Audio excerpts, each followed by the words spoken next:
Here we are in Brookdale, Manitoba, located northeast of Brandon. And behind me is, of course, a grain elevator. Most people think that's how grain has always been stored here on the prairies. The reality, however, is that there was a technology before grain elevators, and it was called a flat warehouse. The name basically means that it is horizontal as opposed to vertical. Well, when the grain elevator was introduced, the flat warehouses were just far too inefficient, and virtually all of them were replaced. So nowadays, there are no flat warehouses left, except here in Brookdale. This particular flat warehouse has been fairly extensively modified from its original configuration, because if we had been here when it was first built in 1902, I would have been standing at the base of a ramp.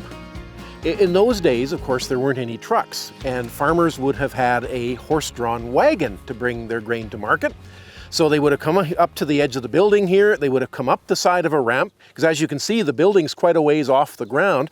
They would have come up the ramp with their wagon, and they would have stopped right about here, right next to this big door. And the idea was that the agent that was operating the warehouse would then come out of the door here, and depending on how the grain was being handled, in some cases the farmer would have his grain in cloth bags. That was just one of the ways that they would have delivered it. And so the guy would have come out, grabbed a bag, and carried it inside.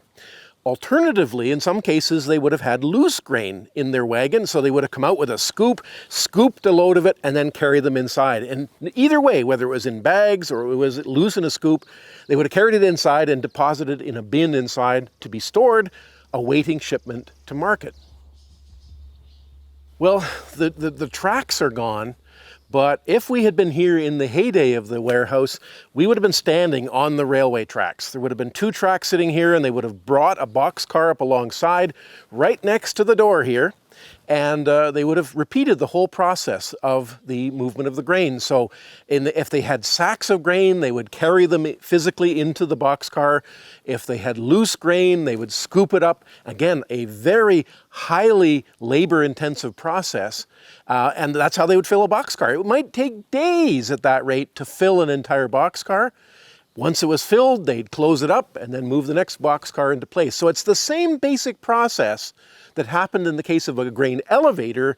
It just was all done by human power and was therefore a lot slower. And that's why the grain elevators basically took over from the flat warehouses very quickly. So by 1917, there were no flat warehouses still in operation anywhere in Manitoba. A question could well be asked, if all of the flat warehouses were gone by 1917, why is this one still here? Well, the reason is that it was turned into another purpose. It was converted into a storage warehouse for the nearby hardware store.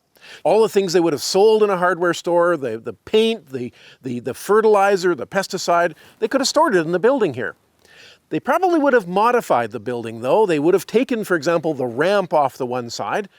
They weren't going to have any horse-drawn wagons delivering grain, and they replaced them with some boards so that they could back a truck up, trucks delivering some of the supplies that they were going to be selling.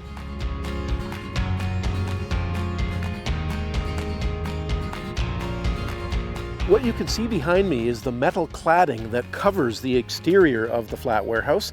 This is a very common feature of many grain storage structures. Certainly grain elevators were covered in metal cladding too. The idea was to prevent the infiltration of water, because behind that metal there was just wood, and wood deteriorates.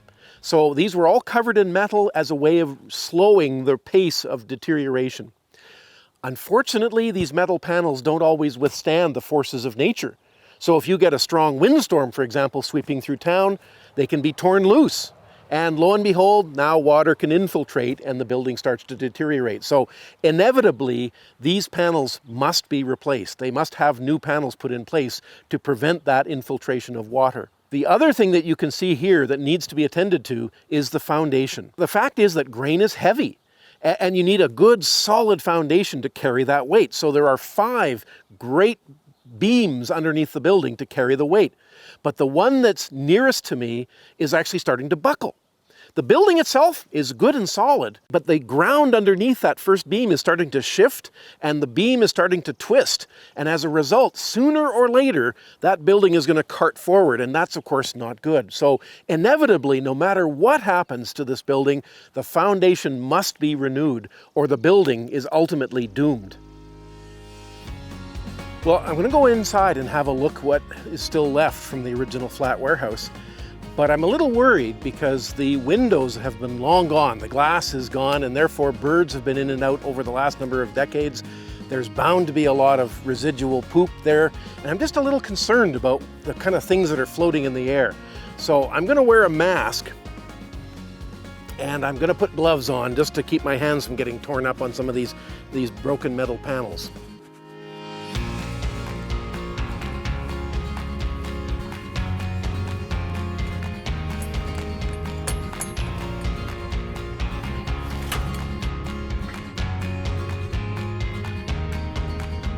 So this building is technically not considered a single story. There's actually a second floor above us. It wouldn't have been a full height floor though, so therefore it would have been for smaller items that would have been stored up there. And of course the other reality is you would have had to carry them up the stairs behind me here, so you would have taken just smaller items up there. The grain, however, would have been stored down here. And the idea again is we have one door over here where the grain would have been delivered from the farm. The door over there is where we would take it out to load it into boxcars, and then running perpendicular to this sort of central area here, there would be the bins. And essentially all they would have had is probably a low pony wall that would have contained the grain, and they would have just poured it in piles. I mean, or if they had it in sacks, they would have simply stacked the bags in a pile. But that's really all there would be to it. And so therefore they wouldn't have stored the grain potentially probably more than about maybe the height of your head. And that would limit, of course, the capacity that you could put in the warehouse. Those pony walls, of course, are gone now. They've been turned this into a storage warehouse, so the pony walls are gone. Behind us over here is the former offices of the manager. It's basically gone. The walls that used to separate it from the rest of the building are removed. There's just remaining stuff, which is, I guess, a polite way of saying a bunch of junk, that is liberally covered in bird poop. Even now, there's birds flying in the windows, flying around inside here because they're probably nesting upstairs and they're not so happy that we're here wandering around. But the building is in remarkably good shape. You know, we've had a carpenter look at it and he says that, you know, despite the foundation's problems, it's otherwise in really remarkable condition, considering it's almost 120 years old. He says with a little bit of TLC, we can turn this back into a flat warehouse again.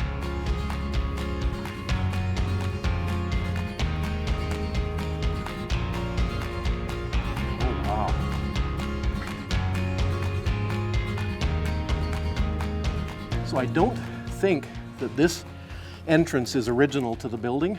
I think it was cut in afterwards. Otherwise, to get supplies up to the second floor here, they would have used some sort of mechanism. Oh, in fact, we can see it up there. Right in the center of the top of the roof, there's a pulley. They would have probably brought a rope down to the main floor, tied it around, you know, maybe a sack of grain even, and then hauled it up through that large opening and then stack it up here. A little bit of extra capacity, I suppose.